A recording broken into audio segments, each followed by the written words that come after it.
Property and Propenomix people, and hello Propenomix people, and welcome to another supplement live. And this week's is called 3 years post lettuce, and you'll soon find out why. So if you've watched before, you'll know I like to start with a quote. And this week's quote is, "I don't believe in guardrails," and that was from Mary Elizabeth Truss, who I've deemed to be called the Lady Jane Grey of Prime Ministers. And this week's quote goes straight to the deep dive and tells you just how seriously the former PM learned any lessons from her fleeting tenure. So, Trumpwatch to kick us off. Will this section ever be empty? Not for a few years, it seems. 2025, when it's reviewed, and it won't be long until those all start, I'm sure will be remembered as the year of the tariff. New tariffs this last week, 100% on imported drugs, still be about 500% cheaper than the US branded stuff, I'm sure, as long as you accept Trump math, as they call it on the other side of the pond. 25% on heavy trucks, 50% on some furniture and fixtures. So we're getting towards the end of the barrel, it feels like, although as I've already spoken of, depending on the legal action going on around the tariffs, there could just be a complete round two in 2026. Because one thing we know is Trump's not going to stop, ultimately, until he gets what he wants, regardless of the law, realistically. So, results included an absolute surge in US onshore biopharma stock, of course. US stocks were up, Asian stocks were down. Another great Trump victory, maybe. But the counter, the continued erosion of the US safe haven status. That's an interesting argument. And let's pause on it for a moment, because we tend to think about investment in quite short cycles, not in property. We think very particularly long-term, usually, in property, unless we're trading it, of course. But the amount of news that's pumped out around stock prices, crypto, gold, etc., there's loads of it. Day trading is the cool thing, right? Robinhood and all the rest of it, Wall Street bets and the likes. So there's also long cycles. Ray Dalio talks quite a lot about these cycles of dominance. The global reserve currency period for the US, which is not yet 100 years old, actually, but often more called into question these days, perhaps than it ever has been before. But Trump would certainly not be solely responsible for ending it, if indeed it did end, but there's most definitely at least a watching brief being adopted on the US by a percentage of participants. John Authors, who writes a brilliant newsletter for Bloomberg, it's called Points of Return, his free newsletter, you can go to the Bloomberg site and sign up for that. He said in the past fortnight or so that US stocks are overvalued and people are buying more. Deliberately tongue-in-cheek, of course. What do we really know? Because ultimately the effects are speculation-driven. Well, investors don't like uncertainty, and another year of tariffs would mean another year of relative uncertainty and perhaps an even weaker dollar. And then once again, the name Stephen Mirren, that's Trump's favoured stopgap appointee on the Federal Reserve Board, comes up in this segment too. He talked about a Fed funds rate down at 2.5%. So somewhere between the Donald's 1 to 1.25% that he seems to have thrown out there several times. I'm not sure it was that scientific, given his maths on the drug prices and all the rest of it. And what's the current Fed funds rate? 4 to 4.25%. So a drastically different position to his colleagues on the board, fair to say. He also, in a quote I suspect will be revisited again next year, said that it was interesting when the Fed didn't have a formal inflation target. So we're going back about 15 plus years there. And whilst he thinks inflation should be down to 2% for a sustained period of time before this is revisited, he suggested that the old remit, which was low and stable prices, would be fine rather than a specific number. Now, sometimes what's lost in these situations is the context, right? Fed funds rate, the range is actually 1 to 3% that's acceptable as long as the pathway is to 2% in the medium term. So it's not really a 2% target. It's more of a 3% ceiling. Now, dropping that 3% ceiling, I think, would surely impact the attitude of the bond investors. And they want handsome money, return on their money, for lending to an overburdened, overspending United States. He also confirmed that Trump had not pushed him to follow any specific policy. He confirmed he was operating independently and says that he does all his own analysis on how economics and the economy works independently. Yeah, in quote marks, I'd say. I'm going to be sceptical there, I'm afraid. He's a believer that fewer migrants means lower inflation, preferring the side of the argument that says freeing up housing and lowering rental costs by reducing demand The other side of the argument is goods and services get more expensive because the labour to produce them is more expensive. Time will tell, of course, and it's difficult to do that analysis at a granular level because there's other things going on all the time that impact inflation anywhere, but it feels like a political position rather than a real economic arm wrestle, to be honest with you. So Miran's got this temporary term at the moment, and he's got about a 15% chance, according to Polymarket, which is the Bible these days for political-related betting around the world, of being the next Fed governor. So by no means a shoo-in, 6-1 odds or something like that. There are 3 names ahead of him in the betting. You'd think he'd be taking a longer-term role at some point, though, at the Fed. He's most definitely a popular choice at the White House, regardless of the party line, but perhaps he's just the first trailblazer rather than the answer to what Trump and Bessent see as the problems. Former Trump economic advisor noted that the US job market appears to be weakening, which is impossible to disagree with, really, although Gary Cohn did row back and say it might be temporary. The US core PCE index, which is their preferred measure of inflation, came in on expectations at 2.7, and their core was 2.9. So we don't feel too near to that sustained period at target that Miran referred to. Consumer expenditure was up 0.6 in August, so that suggested resilience amongst the US consumer, which has been a concern. Now, the regular debt ceiling meeting is coming up, the biggest pomp and circumstance nonsense meeting in American politics, quite frankly, where they pretend they've got this debt limit and they're really carefully looking after it, and then every single time they raise the ceiling. Now, there's sometimes some horse trading, some negotiation, it spooks the markets, and it includes mass federal firings of federal employees in agencies whose functions haven't got clear statutory backing. That's what's been going on. Doge-style stuff, basically. There's also been a freeze on $5 billion of foreign aid, which has been to the Supreme Court and has been upheld as the executive order or the executive authority powers continue to be challenged. And then the heavy hand this week wanted to swat away Lisa Monaco at Microsoft, who had coordinated investigations into Trump's 2020 election challenges. File under overreach or perhaps just holding a grudge. The argument, I think, here, rather than the conventional left wing of the press argument, that this is complete despotism, is that Trump is just much more open about the sorts of things go on all sides. And he just doesn't care about the optics of them, right? He definitely goes further than some, but not as far as a Putin or an Orban or whatever. Does he go too far? Well, you can only watch and speculate, really. But we all know the deep state, or whatever you want to call it, or certainly the invisible hand at the market level, moves in mysterious ways. It's also often used as an excuse for things when people are frankly incompetent, but we'll talk a bit more about that later on.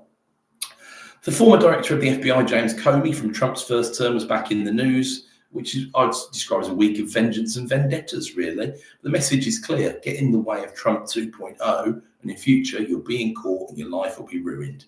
It's a brutal old game, and watch out for the markets coming as the shutdown approaches. So back to our comparative safety of the real-time UK property market. Chris Watkin has delivered, as always, week 37 in the book. Listings printed 35.9k, a lumpy week. My 10% more stock than in a normal market ready reckoner is still working on the back of circa 2 years of overperformance in listings compared to historical averages. But when you look at what actually happens, so what actually gets listed, a tiny bit more than 50% of it gets sold. If you imagine adding 10% onto that, it moves from 50% getting sold to about 45% of a normal market transacting. Now, luckily, transactions have picked up a bit, so it hasn't quite worked out as badly as all of that. But it's not helpful if you're trying to sell property. And it is helpful if you're trying to buy it, which is good for at least half the people listening, I'm sure. So this year so far, we've had nearly 2 years of overperformance in listings, and there's been 1.34 million homes listed in the first 9 months of 2025 or so. We haven't quite got the figures yet for October, so that's not even the first 9 months. That's sort of into September till about the 22nd or whatever. We're 10.6% ahead of the 9-year average. That includes 2020, so it does pollute the figures a little bit. But we're really inching back towards the 2024 listing numbers now, which before this year was the biggest listing year for 10 years. We were 6 to 7% above them at various points in the year, but we're still listing more than we're selling, as always, so it's all about the withdrawals, realistically. We're now only 2.8% ahead of the 2024 listings year to date, but we're still 10% plus ahead of the 2017 to 19 average. So price reductions in week 37, 26,200. August completed number was only 11.1% for reductions. July's was 14.1, June's was 14, May's was 13.4, last year was 12.1. The 5-year average is 10.7. The 2025 average is 13.1. So what we're seeing is more stock, more reductions in percentage terms, and of course in absolute terms, because there's more stock. 22% more reductions than the 5-year average. I'm using the ready reckoner, 25% more reduced properties than a normal market, right? It's probably an underestimate because that extra bit of stock out there probably adds 10% onto that, and it's more like at certain points it's been nearly 40% more reduced stock than the typical average. At the moment, they'd be around the 25 mark. We still had 90,000 plus price reductions in the past month, so please don't spend any time telling me you can't get any deals out there. There's plenty of stuff there. You don't see 13% or more of stock being reduced in a strong market by any stretch. Of course, holidays slowed things down a little bit, but sideways pricing continues, and I don't read too much into August, so we'll have September's numbers relatively soon within the next couple of weeks, and we'll be talking about those. 25,300 homes sold subject to contract. Healthy enough. The annual average 26,200. Sold subjects are up 5.9 year on year and 13.5 on 2017 to 19, the pre-pandemic market. Still nearly keeping pace with 2022 as we near the day of the lettuce in historical context, because these figures run a week behind, remember. And sold subjects up nearly 6%, but listings up less than 3%, 2.8. Remember, this feels like more intention to transact than 12 months ago, or it feels like a bit more of a functional year than 2024. Although stock numbers have continued to rise, as I've said. And we went into September with 736,333 homes on the market, which was 25,000 down on August's number. I've been waiting for this month where there'd be a drop because it's been a climb, but the drops happened. September 1st number is not usually a drop either, and it's very rare that it would drop that much. But don't read too much into August. 1 month doesn't establish a trend. You really need 2 or 3, realistically. It'll take some. We need some more sales agreed for that trend to happen. And a week like this sees 25,300 gross sales, 35,900 gross listings. So unless there's more than 12,600 properties withdrawn, which is a lot for 1 week, there's normally more like 6,000, 7,000 withdrawn in a week. It's not going down just yet. But it's all about clear outs that also happen at certain points of the year, normally in an August and a December to an extent. So we've probably had the last clear out we're getting until December. For a bit of context, the market got stickier before the pandemic. That number was 660,000. The seller's market is likely under 600,000. At the end of August 24, 710,000 were on the market. September's figure will be interesting as we don't watch the number of properties withdrawn from the market week on week. Chris also looks at the per square foot on sold subject to contracts. It's got a very strong correlation with prices that hit the land reg in 5 months' time. This time around, August was £338.78, and I'll be per foot of sold subjects. We'll be watching that closely when we get September's number. Only 1.41% up on the year before, but 14.25 up on August 2020. So only 14.25 up in 5 years. Pretty incredible. June's number is 2.2% down on June's number of £346.45 a foot, and 1.75% down on July's number. Now, if that was out there in the headlines, people would lose their mind, because they lose their mind at a 0.5% drop in a month over a Halifax index or whatever. So 1.75 down on July is significant, but it's August. And it's a month where deals are always done because there's fewer buyers around. So I wouldn't be reading too much into it on that basis. But that 14.25 August to August over 5 years, when you think about what inflation's done in that time period, when you think about what wage increases have done in that time period, property's a lot cheaper in August this year than it was. Now, that's not a perfect comparison either, because what we don't know is if the same sort of houses were selling in August 2020 as to August 2025. What happened in August 2020? Well, lockdowns have been lifted. People suddenly needed extra bedrooms. They were moving out of cities towards suburbs or areas where they could commute to the office less, 1-2 days a week, or go fully remote or whatever. So be careful. It's only 1 month to 1 month comparison, but we'll keep an eye on these numbers as time goes on. Fall through stayed a little bit above the long-term average of 24.2, so they printed 25%. Carries on that pattern of not very much volatility for many weeks now. There's been a little bit more noise than usual, but there's a bit of bank holiday catch-up that goes on as well. So we have to consider that. Now, we're not quite at 2022 levels in terms of net sales yet, but we're very close. 5.1 up on last year, 10% higher than 2017 to 19. But let's see where we get by the end of the year. I think it's going to be a close run thing on transaction volume compared to 2022 in a much less volatile year. And in fact, I'm confident 2025's volume will beat 2022's, in spite of the fact that 2022 started as such a white-hot market. Then Chris also offered up one really extra interesting graph this week, average rental price versus number of available properties. Now, I'm not that interested in the former. It'd be best adjusted for inflation or wages in my view, but I'm much more interested in the latter. So the numbers that give us some context and keep things straight, if you like. Pre-pandemic, there are about 350,000 rental properties brought to market in an average month, right? So that's about 6.3% if you work on 5.5 million, which was roughly the accepted number before the pandemic of how much PRS stock there was in the UK. In August 2025, that number was 299k, similar to 2024's number, but much better than 2023's number of 243k. So at the base level, you suggest the normal market, the old days was 350,000 available. The new normal looks like about 300,000 available, down 1/7 or 14%. And constricted with rocketing rents looks like 250,000 or thereabouts, which was 2023's market. So you can see the vast improvement there's been compared to 2023, but also the contraction that exists from before the pandemic. So anyone saying that PRS hasn't shrunk in size over the past few years is not looking at figures like this, in my view. We have to wait for the English Housing Survey to confirm this, because this is the one thing that the politicians listen to. It's quite slow. It comes out in December usually, and that's reporting on the year ending March 2025. But that year, April 24 to March 25, the reports are going to be quite simple. Rents have rocketed. I expect the PRS might have ticked down to 18% of the stock instead of 19%, but no one's going to get out their seat for 1% in stock, because they're not looking at the granular level about what this means about available rentals. Anyway, I always give Chris a weekly shout out because he's much more prolific than only this epic tome that he drops on a weekly basis. His content's great. Please drop him a like, a subscribe, and all the rest of it at Christopher Watkin on his YouTube channel. The article goes on the Property Industry Eye website. And if you want any support in your business, in growing it, or to be a more effective communicator, be more in touch with your local market, give him a shout.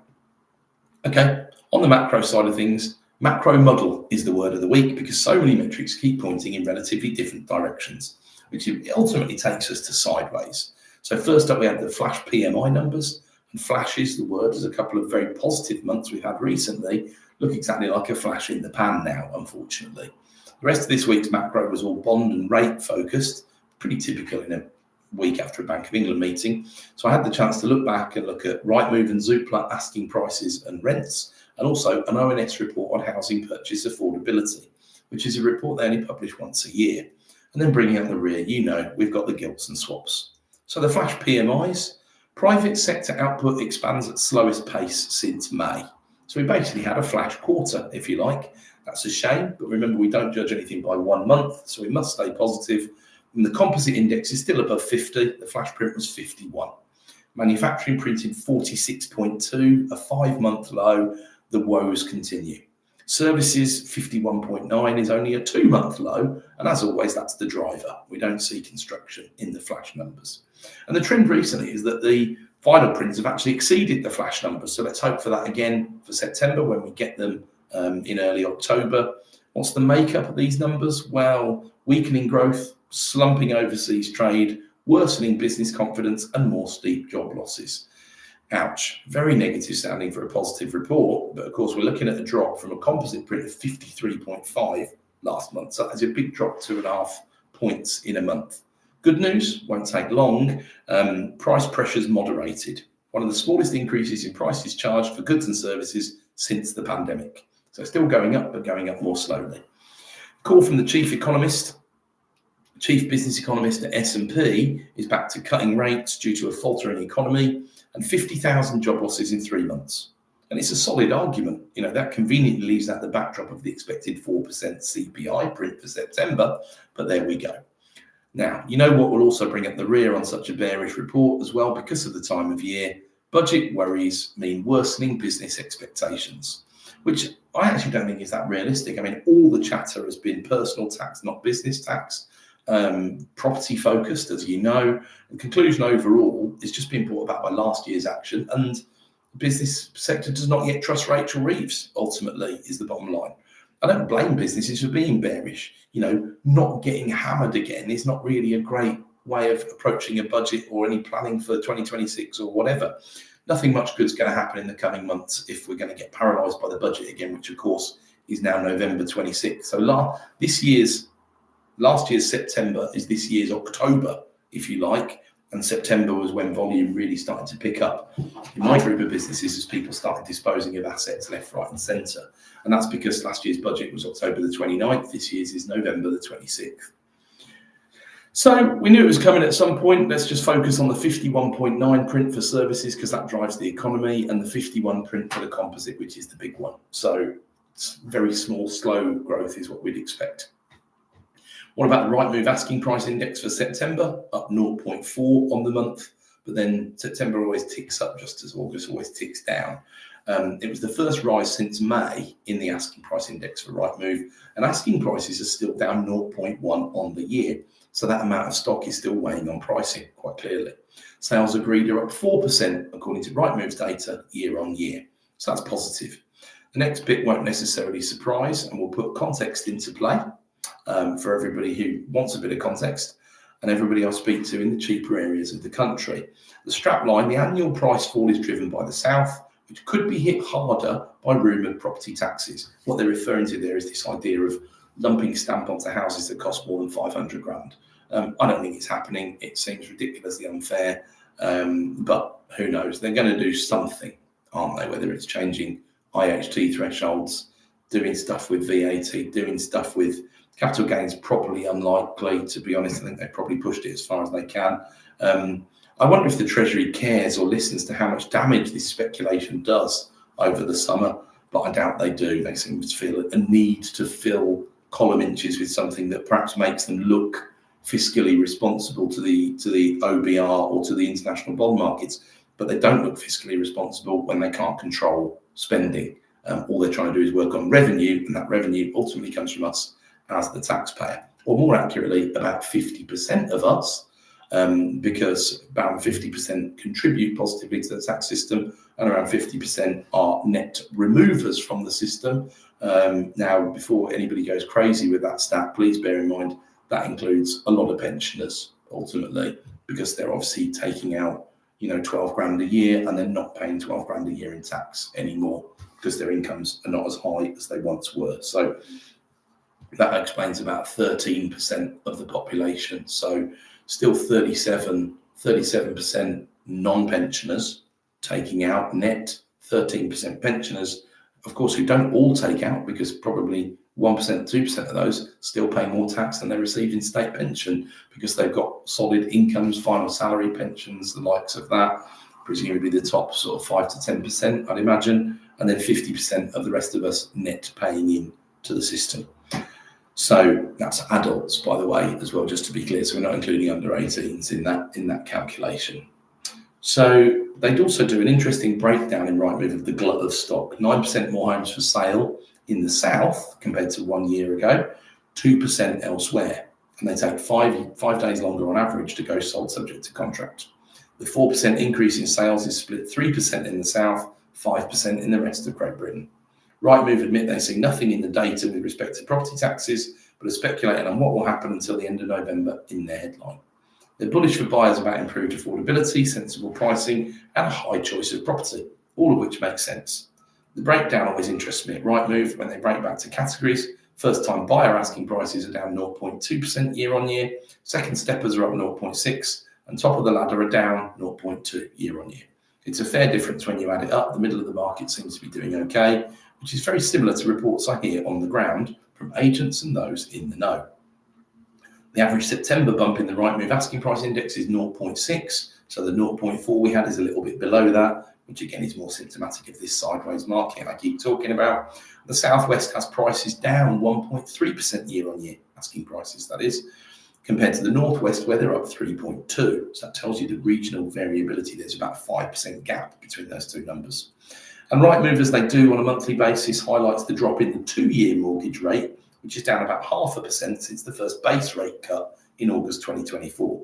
They don't put in the context that 75% or more of mortgages were written as 5-year when that inverted yield curve was with us, when the 2-year money was a lot more expensive than the 5-year money. That ironed itself out in the early part of this year, and so far has done that without recession or incident, primarily because where the base rate was highly restrictive, and the risk management piece from the Bank of England had probably gone too far, if I'm honest. But there we go. There'll be more popularity for the 2-year mortgage again now, I'm sure, as memories of the lettuce fade. I wouldn't be doing too much 2-year fixing before the next election personally, but there's a lot of time to talk about that just yet. The Rightmove graphs show that effectively there's been no change in average asking prices compared to the top of the market in the first 3 quarters of 2022. 3 years of sideways on their data, which pretty much plays out with the prices actually achieved. Nationwide, there are parts of the North and the Midlands that are still seeing 10% plus price rises in the past 3 years, and also in Scotland and Wales too. Northern Ireland is well ahead of that. Scottish properties are taking 33 days to find a buyer, compared to double that south of the border. So just something to know. That sounds like a pretty hot market to me in Scotland, whereas hotter regions south of the border are still taking 60-ish days, and the colder regions are taking 70-ish days. And in London, Westminster has the dubious honour of the largest asking price drops year on year, down 8.8%. Islington asking prices top the table at the other end, up 2.6% year on year. So what about the UK rental market index? Well, Home Track or Zoopla have 2.4% as the new let inflation figure. Rental supply up 19%, which is a bit like some of the figures we talked about with Chris. That's about congruent, 300k instead of 250k. So that's about 20%. So those numbers add up. Rental demand down 24%. A huge shift in the market. Softest rental market conditions for 5 years. Why? Well, lower migration and improved first-time buyer affordability. Growth in supplies across all areas, but less so in London, which may not surprise anybody. That 2.4% is that lowest figure since 2020 in terms of rental inflation. This is on new lets. Remember, Zoopla and Home Track always talk about new lets, not existing.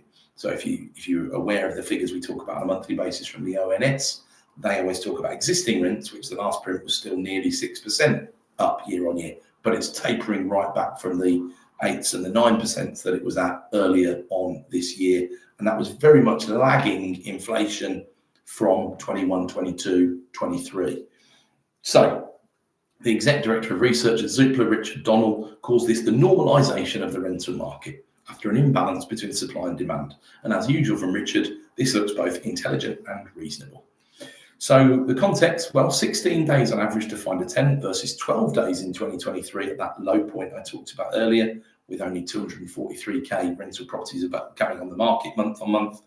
And it was 20 days pre-pandemic. So it's a shift back towards the pre-pandemic normality and the cooling after the white-hot rental market of 2023.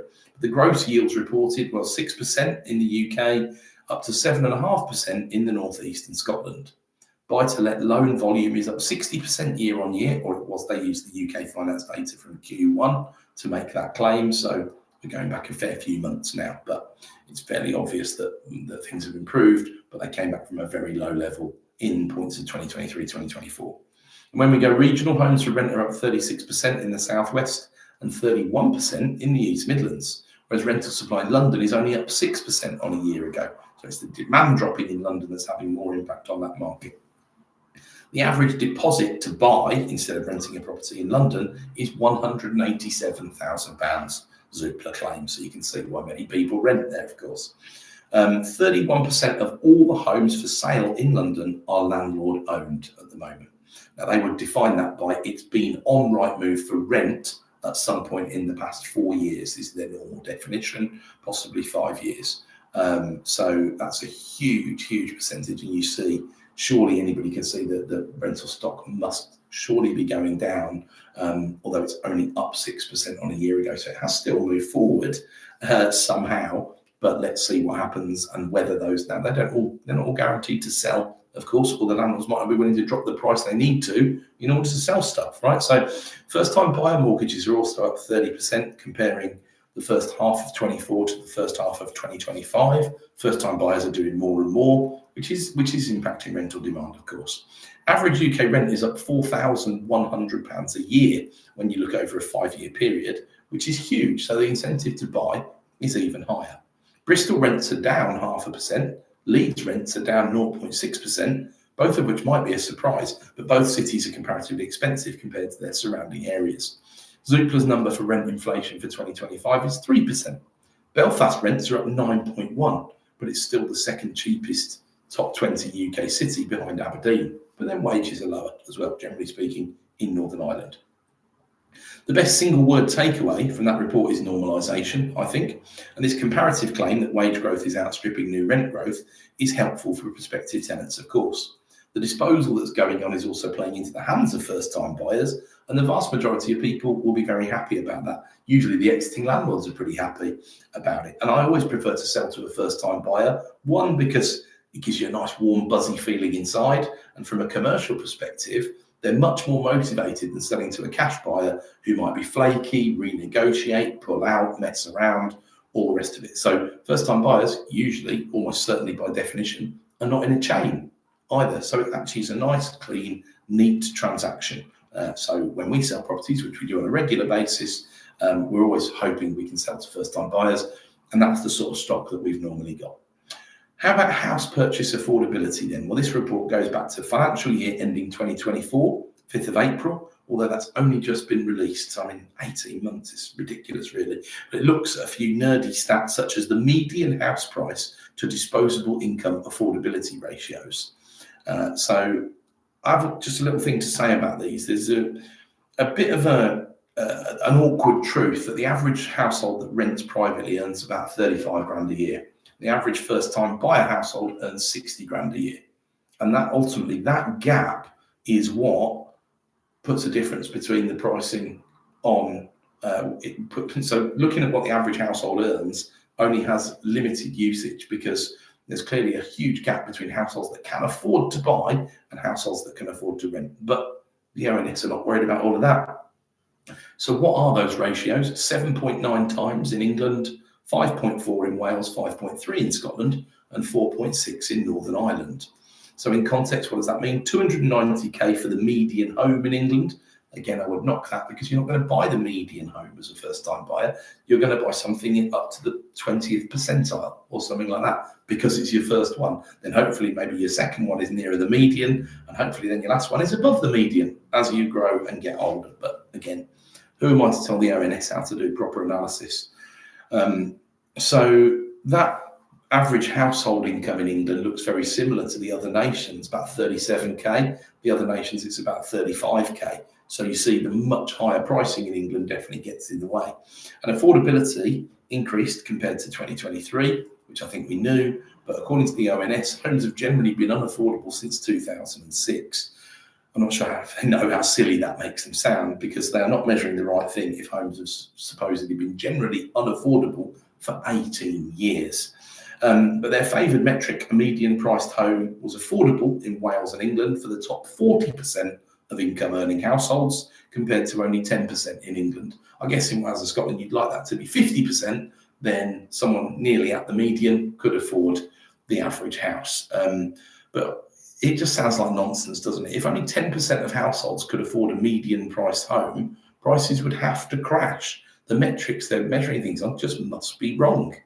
They've also modelled, they have a new modelled local authority data set. So 29 out of 317 England and Wales local authority areas have homes affordable to those who work there, 9.1%, which is the highest number since 2004. Now, that's in line with my analysis on affordability and pricing as it goes. Completely different methodology, but the same conclusion, but well below the start of the series in 1999, which for whatever reason they regard as the good old days. So it's all a bit abstract when you're making claims like only 10% can afford an average house if you're measuring average by the median. In reality, you buy cheaper, like I say. But if lenders or the regulator took a view on affordability similar to the ONS, there'd also be a huge crash in mortgage lending, of course. The frankly arbitrary affordability threshold is 5 times household incomes. So that's not in taking into account the deposit, of course. Average first-time deposit is 20%. You see how close everywhere is. If you take that first-time buyer deposit out, you're reducing the house prices by 20% because that's been paid for by a deposit. I have no idea why the ONS think this is a good piece of analysis. It's some of the worst stuff I've seen them do, to be honest. But the affordability threshold in England is down from 8.77 in financial year ending 2021, although incomes were trimmed by COVID probably, or 8.68 in financial year ending, so that's end of March 2023, which would have been a year of two halves really, a white hot market at the start and then the lettuce, who's getting a lot of action today, isn't she, on this one. So stability in England post-crash looked like about 7.5 times on this calculation, which I would project is probably roughly where we're at for financial year ending 2025, although we won't find out for another 12 months when this report comes out. But if you look it up, if you look at the supplement on my LinkedIn, you'll see there's a great interactive regionalised graph, well worth playing with for the stats nerds out there. I loved it. There's a link in my LinkedIn version of the supplement if you want to go and take a look at it, or on the Property and Macroeconomic website. Thanks to James for hosting it on there. For those who don't want to click the link, it tells us about how the affordability clusters around the regional average. And for me, it shows just how affordable or not some areas are, and thus where capital growth and rent growth might struggle a little bit more in the future. In no surprise at all, 17 least affordable local authorities were in London, and the top 10 most affordable were 4 in the Northwest, 4 in Wales, 1 in the Northeast and 1 in Yorkshire. So remember, this is about localised incomes as well as house prices, which is why incomes are fairly strong in the Northwest and house prices are still comparatively low, but that's why they've improved so much over time. The clusters of more affordable local authorities were South Wales, West Lancashire and Newcastle/Hartlepool. And again, you can go on the link and look at the interactive map to search by local authority if you want to. So it's an interesting report because you can compare years to other years. So I like to look at what it looked like in 2007, 2008, for example, on the heat map. And you can really see on the heat map how warm 2022-23 really looked. And so you might support the tongue-in-cheek argument I've made before that the lettuce actually did us a bit of a favour because she popped the small balloon rather than waiting for the really big bubble. Not what she meant to do, of course, but never mind. And you certainly wouldn't go about it the way she did. So what about the gilts and swaps? It was another ropey week. Weak demand for bond auctions didn't help on Thursday, and that manifested itself into a jump in yields mid-morning. The bond vigilantes are looking for bond auctions that don't go very well because they're all worrying there won't be enough demand, particularly in the US, but this also translates to the UK because we still need people buying. And ultimately, if yields come down, there's going to be less buying going on as well. So we do need to bear that in mind.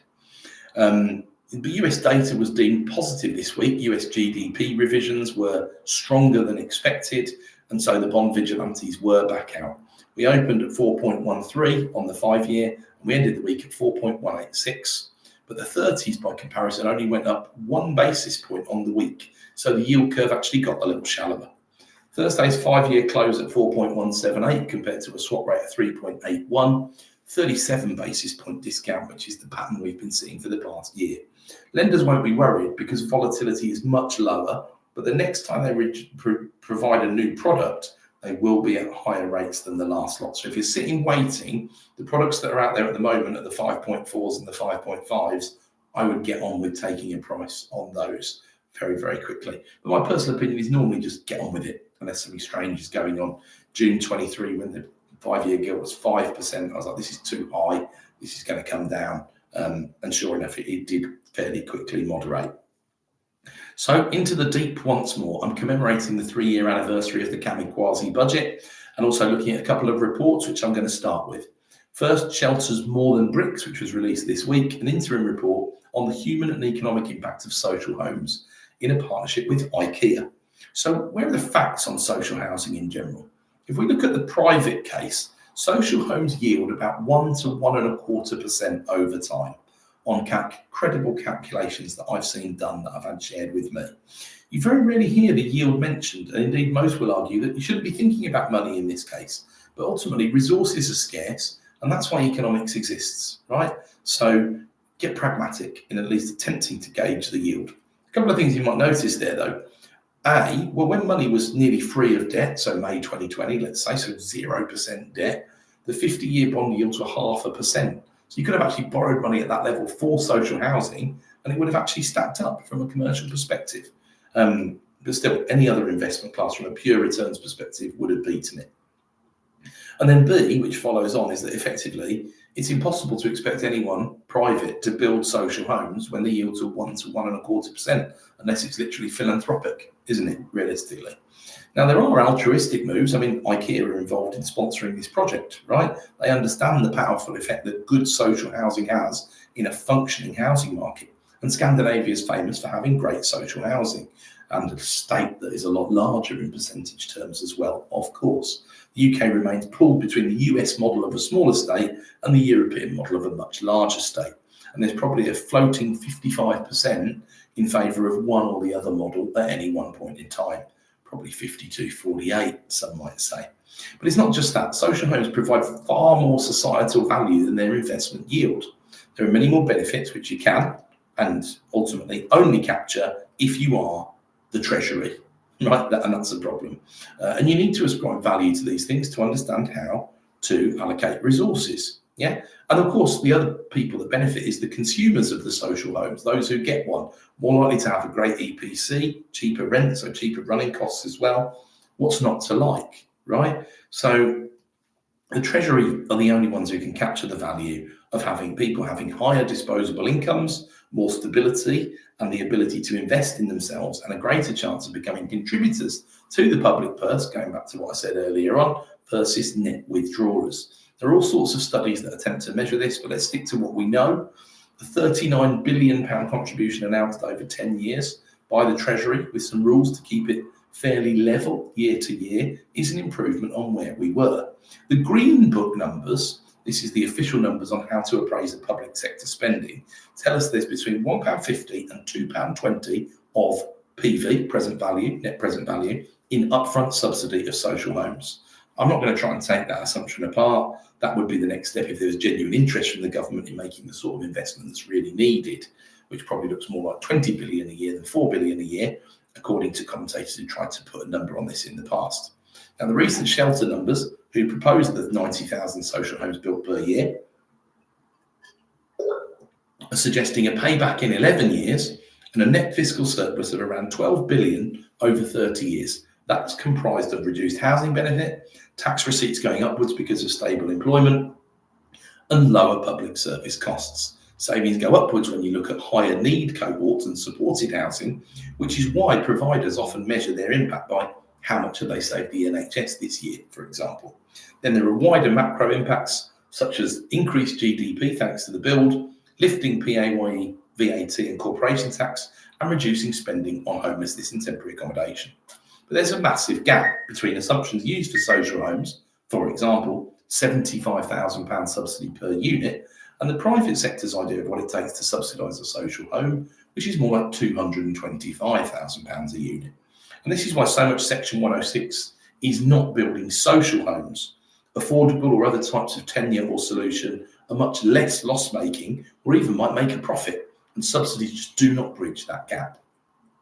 So when you look at the major variables, you need to disallow right to buy to not affect the numbers too badly. You need to target lower land cost areas, and you need to target high need groups as well. Not great news for social homes in Bristol or London, you'd imagine. It's not unusual for the government to be pecunious and the private sector to claim far more money is needed. We know that much. That's what always happens. But the private sector has a limited amount of skin in the game here. They're not going to be building these themselves with their own money. They would only be delivering, ultimately. And currently, providers or housing associations cannot deliver many Section 106 sites or indeed buy them. So we currently have something like 10 to 17,000 Section 106 affordable homes. So forget social there. These are affordable, undeliverable in England and Wales, or stuck. It might be the expedient way of saying it. Then there are those that are built but cannot be taken on by RPs.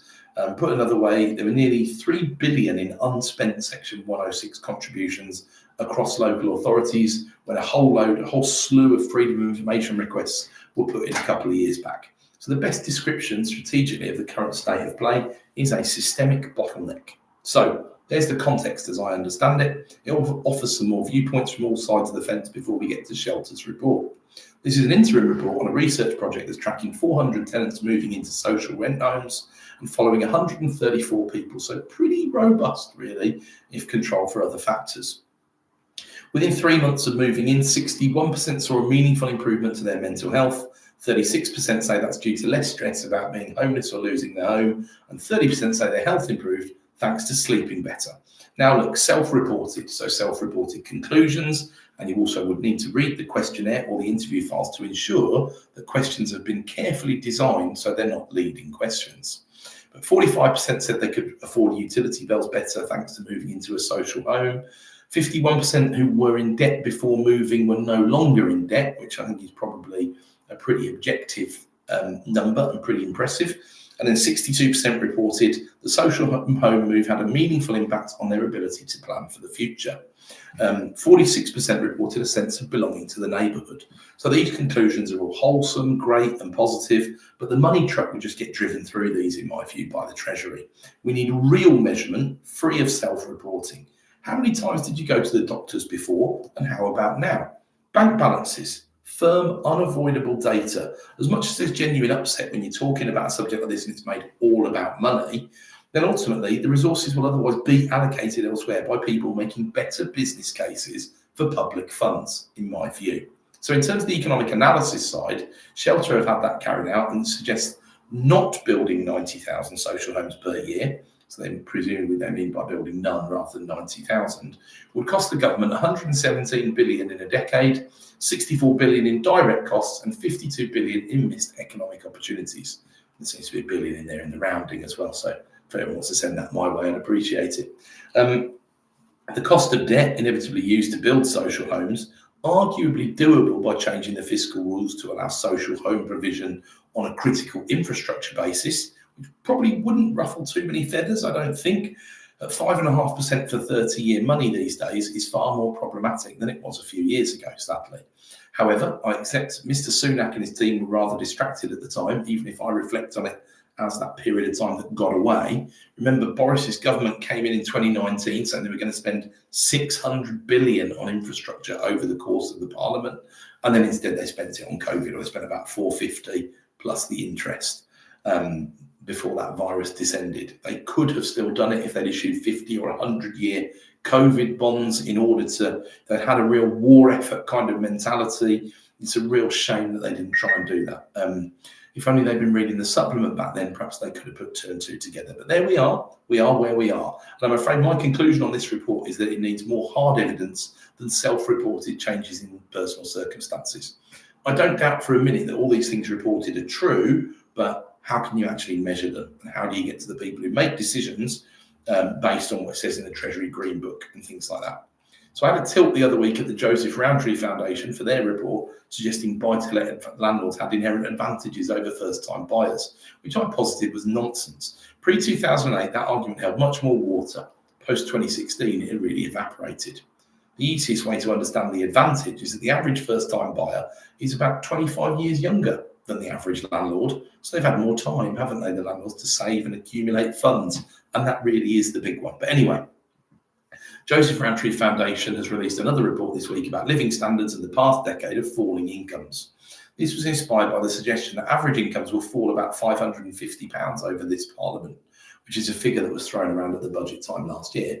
And this would therefore be the worst living standards performance of any parliament on record, which is obviously shocking.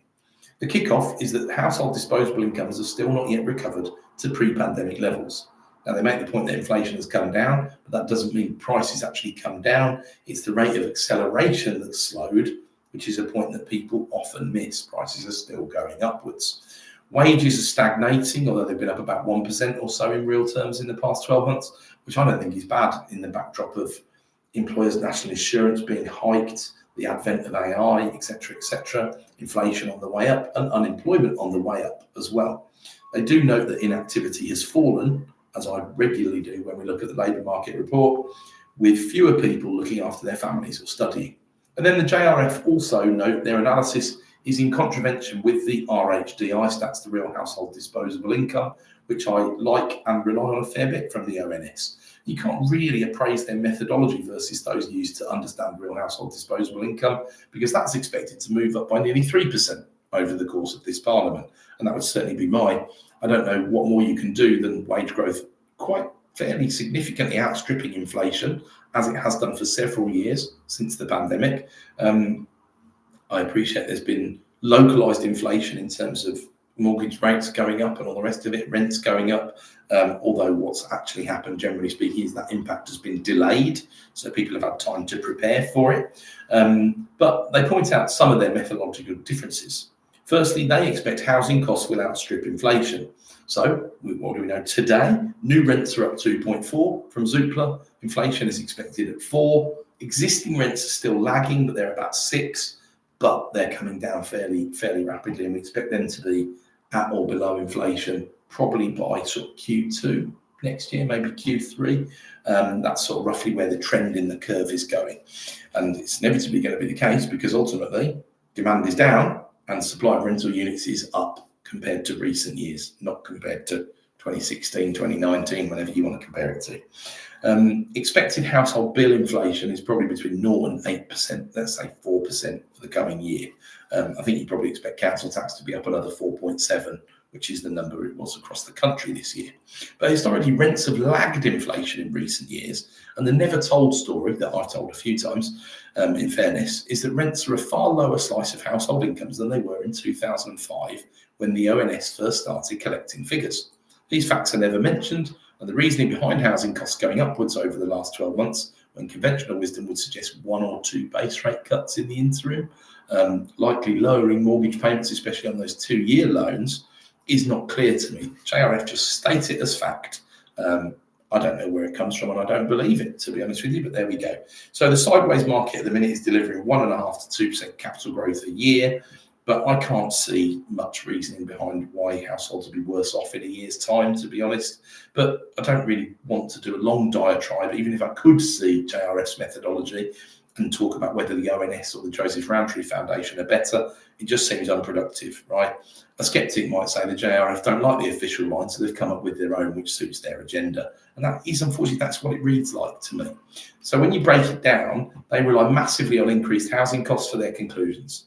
The rest is lower earnings than might be expected, bringing things up less than expected, and then taxation, which will be correct or an underestimate, as we all know that the tax thresholds are going to be frozen again at the coming budget for 2 more years, right? There's one piece of analysis hidden in the data which speaks as to why the triple lock on pensions needs to go, however. JRF sees average income from social security increasing by £120 per household by the end of the parliament, assumed in 2029. Now, it's interesting, this breaks back as an extra £270 for pension age households, minus £150 to middle age households, and minus £240 to younger age households. And this ultimately is their purpose as a foundation, the Joseph Rowntree Foundation, lower income households. And so they always take it hardest in tougher times. And they've got bigger expenditures, of course, because they've quite often got children and things like that. So even with these miserable assumptions that the JRF make, the pensioner couples are better off, right? The hardest hit, single parents, then couples, right? Couples with children. So onto their proposed solutions then. Remove the 2-child benefit cap, which is now, warmly being talked about as happening in the budget. Reverse the health-related benefit cuts to universal credit. I'll just say something on the benefit cap, by the way.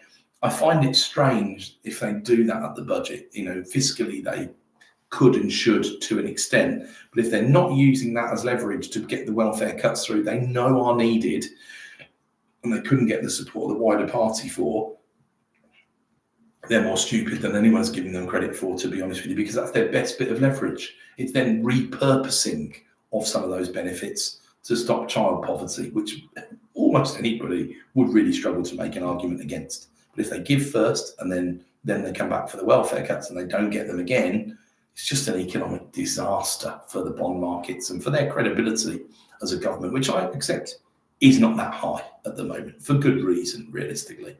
So what do they also want? They want reverse health-related benefit cuts to universal credit, permanently unfreeze LHA, as usual. This is where The left and the right typically agree for different reasons, but ultimately, if you want the market to work, you have to have a functioning LHJ rate. We just don't have one at the moment.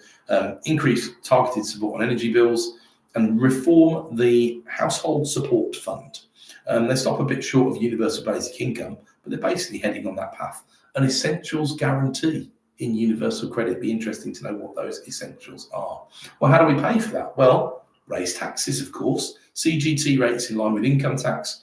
An incorrectly banged drum all the time, ridiculous, and everybody knows. We've seen all the projections. CGT take will then go down. So this is just a silly suggestion. Equalise income tax on investments of PAYE. They say whack NI on investment income, whereas I think the fairest way is just get rid of employees' NI and equalise the income tax rates. But the fairness case for that, I've said before, I actually agree with the fairness case of that. It's what should happen, and it would make a big difference. But they also advocate whacking an exit tax on those leaving the UK. So a bit of skullduggery there, but it would make money, of course, so bear in mind. But if we have to imprison our entrepreneurs and our wealthy, what does that say about the state of our nation? You know, can't control the borders, but have to keep people in chains or charge them for leaving. It's not the best look for the United Kingdom, is it? But anyway, I'm scratching my head and struggling to debunk the ONS figures over and above the JRF figures. I just think this just suits their agenda far too much. It doesn't do anything to quell my fears on that front. The ONS is not perfect. I say it all the time. But if you're suggesting they're 4% out on disposable incomes over the course of this parliament, I think you've got to do a lot more than sort of some fairly concealed methodology. Okay, let us move on to the history section. A little piece to commemorate the 3-year anniversary of that budget, the budget that blew up the bond markets and potentially did us at least a couple of favours, although they will fall under the law of unintended consequences. So I've seen Liz around on podcasts and the likes, giving her own recollection of the event, and as the royal family would say, recollections may vary. And of course, she's defending her own honour and trying to promote her book. It sold 2,228 copies in its first week some time back. You compare that to David Cameron's memoir, he sold 21,000 copies in week 1. Boris did about 42,000. So it's about 5% as good as Boris, which is not the best yardstick in the world, is it, realistically? But it might be proportional to their term in office. Not quite, because Cameron was PM for longer than Johnson, but there we go. But the broad claim that she makes, that she was stitched up by the blob and the Bank of England specifically, is how she justifies what happened. And it's just a straightforward misrepresentation of the facts, especially the last bit. The Bank of England announced active gilt sales, which I've said before, terrible idea, but they did.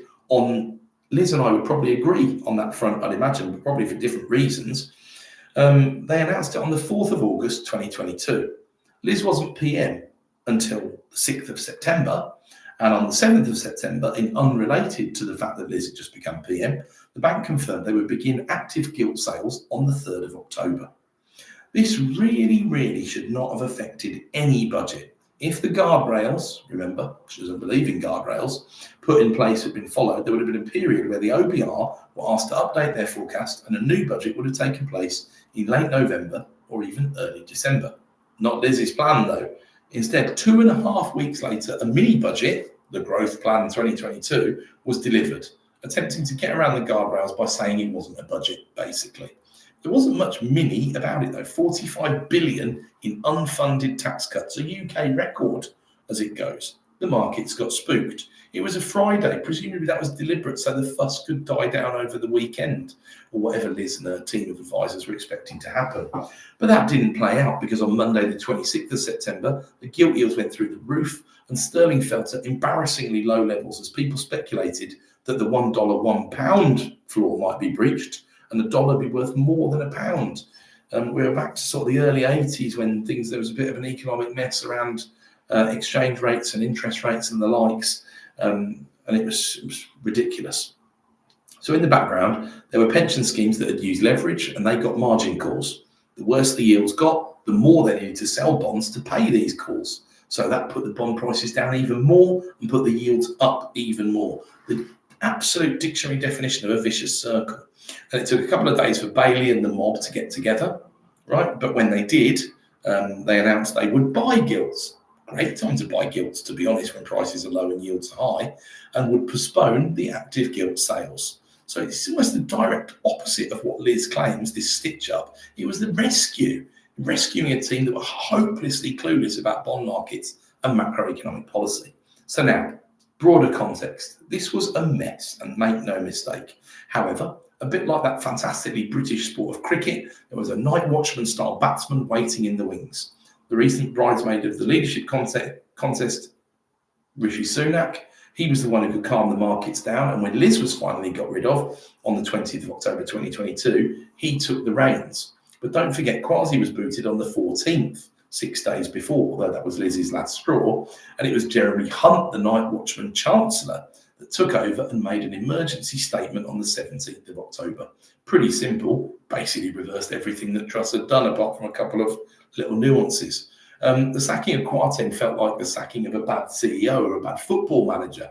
The markets immediately looked more positive, or the fans responded resoundingly positively on social media. Most of what Hunt did was just not rocket science at all, which is why he was able to do it so quickly a couple of days after appointment. And often you hear wannabe Liz defenders, or perhaps those who are just inherently opposed to a Labour government, and don't get me wrong, at this point in time, who could blame them, say that bond yields are higher today than in the time of Liz Truss. True, but I'm not sure if they're being deliberately obtuse or if they just don't understand context. I've said many times before, a lot depends on what happens, but it's also where you are in a cycle at the time. I've often used the example of the Brexit referendum created inflation. The currency dropped by 20%. We import a lot of stuff. That made things more expensive, right? Inflation touched about 4% at that time briefly in sort of late 2016, literally solely based on massive currency fluctuations post-referendum. Right? Why was it only 4%? Why did it calm down relatively quickly? Well, the exchange rate started to repair itself because there was a bit of market panic, which then became more realistic over time. So that was one thing. But also we came from a place where inflation was stable. It was under control. It was around the 2% target. So we could absorb a shock. Whereas ultimately, we're absolutely not in a position to absorb a shock in September, October 2022. So if we look through the lens of the 5-year gilt yield, which is what kept me up at night at the time, this decayed from over 5% in 2008 to 2.5% in 2009. And then the rest of the decade, it just trended beautifully and slowly downwards as money got really cheap for borrowers, right? Then in 2020, it went just a little bit negative. Yet you actually lost money buying 5-year gilts, but deflation was a concern at one point, and that explains why gilts still traded at that level. And then by the 1st of August 2022, we were back to 2.4 on the 5-year. And that had been a fairly steep climb before the letters had got into town. But in a short, very, very short time frame, we absolutely short-circuited to 4.4 on the week that started after the mini budget, that fateful 26th of September. A move of unbelievable magnitude for a bond market. You know, these are medium-term debt instruments that are not supposed to be volatile. And we stayed around that 4.4 level until Kwasi was gone. There was a direct correlation. And then a plunge that actually went to an unjustifiably low level. We dipped back to 2.9 in late January 2023, which was pretty much where we would have been if we carried on that pathway that took us to 2.4 before Liz got there, right? Such was the market's confidence that Sunak and Hunt had all of this under control, in spite of the fact that at the time, you might remember, inflation was in a double-digit hole. Now, that was never right, but it's symptomatic of how markets work and how trends work. The vigilantes came back as inflation looked stickier than the transitory players had predicted. I still don't really believe they believed all that. They just said it because they had to, in my opinion. They knew what was going to happen. Andy Haldane certainly knew what was going to happen, and he made no bones about saying it, the chief economist of the Bank of England at the time. I'm happy to say we hit this new higher high of the 5-year at 4.98% in early July 2023. So I'm delighted to say we haven't been back up to 4.98. And in fact, we had a Christmas present in late 2023 as yields went back to 3.25 briefly. But service was resumed at that sort of 4% level. And that's the range. Ever since I've been talking about a range for the 5-year gilt, it's been sort of 3.75 to 4.25. And we haven't been much outside of that range. We've had a little couple of wobbles, especially when there's been concerns over spending, Rachel Reeves, things like that. But ultimately, we've traded in that range for some time. So 5-year gilt has been particularly stable. 5-year swap, it changed from trending above 5-year gilt rate to trending below, and this sort of 35 basis point discount that I talk about on a weekly basis is about roughly where we've been for the last year or so. So the 5 year, why focus on the 5 year? Because it's the 10 year that does the majority of the lending to the UK in terms of government bonds that trade, because the pension funds and the institutions like a 10-year horizon. Well, suits my business, of course, but it also defines the majority of UK mortgage debt. As I said earlier, it underpins the housing market when, certainly for first-time buyers anyway. Swap rates are heavily influenced by it and have traded in a much tighter range than the gilts have in the last 18 months as well. Rates have just not changed very much over a little bit over 18 months, in spite of 5 base rate cuts, in that time frame. But it hasn't really moved much of the needle on the 5 year, particularly. We were already down at that sort of 4% level. Or indeed, if we went back to Christmas 2023, we were at 3.25%, which were about 3.5% on the swaps, there or thereabouts. So let's just explore one more point of order before we consign the letters to the history books one more time, until I bring her up next week, of course, which I reserve the right to do. What about the defence of right ideas, wrong timing? So, a bit more context. Truss often loves the comparison, or desperately courted a comparison to Thatcher. Now, what did Liz do? 45 billion of unfunded tax cuts. What evidence did she actually present that it would actually increase the tax take over time? None. It was just ideology.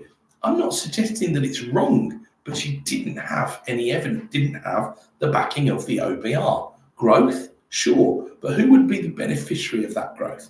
The point isn't even really if she was right. Indeed, under the current tax regime, you'd suggest that some cuts would be extremely helpful for growth, as the private sector has actively been battered by the Reeves budget of 2024. However, the game when you owe trillions to international investors is that you have to justify what you say, not just guess. That's where the OBR actually helps and is their raison d'etre to an extent. Andy Burnham was criticised for saying, forget about the bond markets. It's not really what he said, actually. What he said was we need to get ourselves out of the situation where we rely on the bond markets. But it's a silly thing to say because it takes generations to lower the debt from where we are today to something much more meaningful at, say, 30% or somewhere where a Norway or whatever of the world is. When we're at 97% gross, 83% net, that's where we are ultimately in terms of debt to GDP at the moment. Andy Burnham's not going to sort that out because he'll be long retired by the time it would take to get us to where we need to be. Anyway, the OBR actually helps, right? It's their raison d'etre. They can forecast things. They can say whether those cuts would have actually worked and would have increased the tax take over time and would have increased the GDP. What did Thatcher actually do? Well, she was in a different place from Liz because there was genuine stagflation, double-digit inflation, same thing. Weak growth, well, we were on the back of quite strong growth, but that was bounce-back growth or the V-shaped recovery or whatever you want to call it after the pandemic. But high unemployment. Now, we were not at high unemployment. We were at low unemployment, under 4% at the time.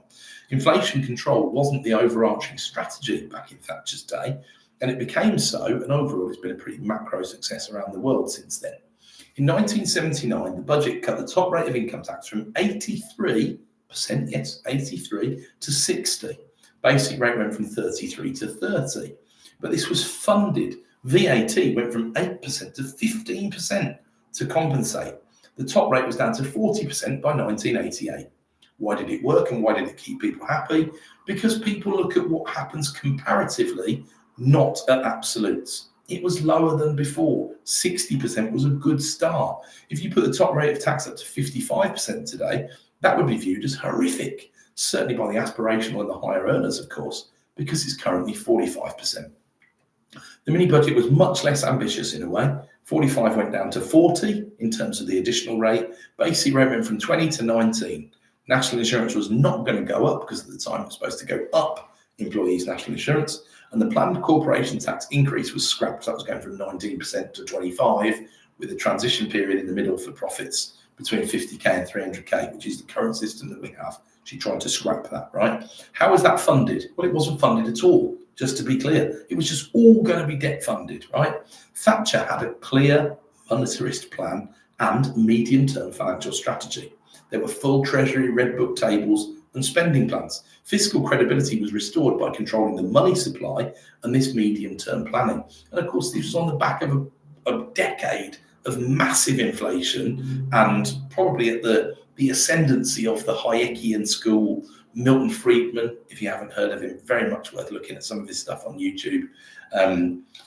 Truss had no forecast published and she made this sudden announcement. No medium-term fiscal anchors, no spending cuts, no respect for convention, guardrails, and effectively the investors who funded UK debt. So, right idea, could have worked. Well, maybe, but the methodology was just doomed to failure from day one. And frankly, a 16-year-old advisor could have seen that coming. I still have no idea what they were thinking, or indeed if they were even thinking at all. There's no timing in just ignoring the rules, right? How about the favours that were done, though, unintentionally, just to finish us off for the week? Well, the shock to rates pricked any bubble in the housing market, which had been created by even cheaper rates and a lack of supply of homes in the open market post-COVID. You could argue that still today, we're seeing more homes for sale because of the pandemic, slowing people's plans down by years and years.